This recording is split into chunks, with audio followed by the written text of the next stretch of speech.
Market Beat November 2025, pergerakan pasar keuangan di bulan Oktober mencerminkan keseimbangan baru antara optimisme investor dan kehati-hatian terhadap arah kebijakan moneter yang akan datang. Menurut International Monetary Fund atau IMF, pertumbuhan ekonomi global diproyeksikan melemah dari sekitar 3,3% di 2024 menjadi 3,2% di 2025 dan 3,1% di 2026.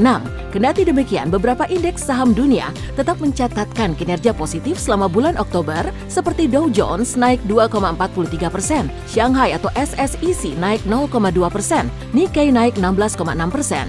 Dalam hasil rapat Federal Open Market Committee atau FOMC, suku bunga acuan diturunkan 25 BPS menjadi 3,75% hingga 4%. Selain itu, The Fed juga mengumumkan akan menghentikan program quantitative tightening atau pengurangan aset mulai 1 Desember 2025.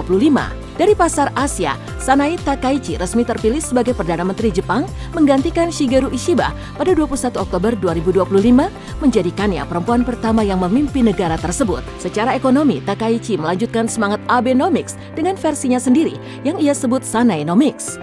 Kebijakan ini berfokus pada 3 pilar utama, memperkuat manajemen krisis nasional, menerapkan kebijakan fiskal ekspansif, dan memastikan stabilitas moneter. Ia juga mendorong investasi besar-besaran di sektor strategis seperti kecerdasan buatan, semikonduktor, dan pertahanan. Dengan pendekatan tersebut, Takaichi berharap dapat memperkuat daya saing Jepang di tengah perlambatan ekonomi global. Lalu bagaimana dengan pasar keuangan Indonesia? Rapat Dewan Gubernur Bank Indonesia pada Oktober 2025 memutuskan untuk mempertahankan suku bunga acuan pada level 4,75%. Keputusan tetap konsisten pada fokus kebijakan moneter yang pro-growth dan memastikan tetap terkendalinya inflasi dalam sasaran 2,5 plus minus 1% pada 2025.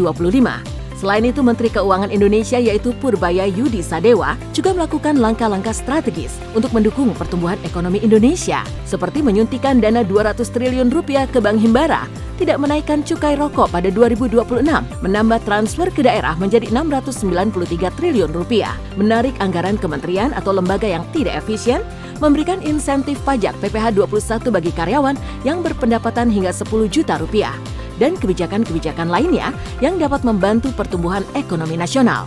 Pasar saham Indonesia ditutup menguat pada bulan Oktober 2025 sebesar 1,28%.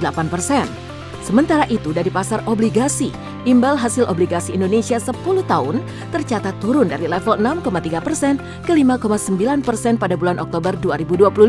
Hal ini mengindikasikan naiknya harga obligasi. Secara keseluruhan, perekonomian global tahun ini diperkirakan masih bertumbuh di tengah ketidakpastian global dan inflasi global pun dalam tren menurun. Sehingga yield obligasi Indonesia 10 tahun masih diproyeksikan berada pada level 6% sampai 6,4%. Bagaimana tips menghadapi volatilitas pasar keuangan? Untuk nasabah yang memiliki profil resiko agresif, direkomendasikan untuk mengakumulasi investasi dalam reksadana saham secara bertahap. Reksadana saham dapat memberikan potensi hasil yang tinggi, terutama dalam jangka waktu panjang. Bagi nasabah dengan tujuan investasi jangka pendek hingga menengah, disarankan untuk berinvestasi dalam obligasi negara dengan durasi menengah. Selain itu, investasi dalam reksadana pendapatan tetap yang berfokus pada obligasi korporasi yang mencatatkan kinerja positif juga bisa menjadi pilihan. Obligasi dan reksadana pendapatan tetap cenderung memiliki resiko fluktuatif yang moderat dengan imbal hasil yang optimal. Dengan demikian, diversifikasi portfolio investasi antara reksadana saham, obligasi negara, dan reksadana pendapatan tetap, serta review portfolio secara berkala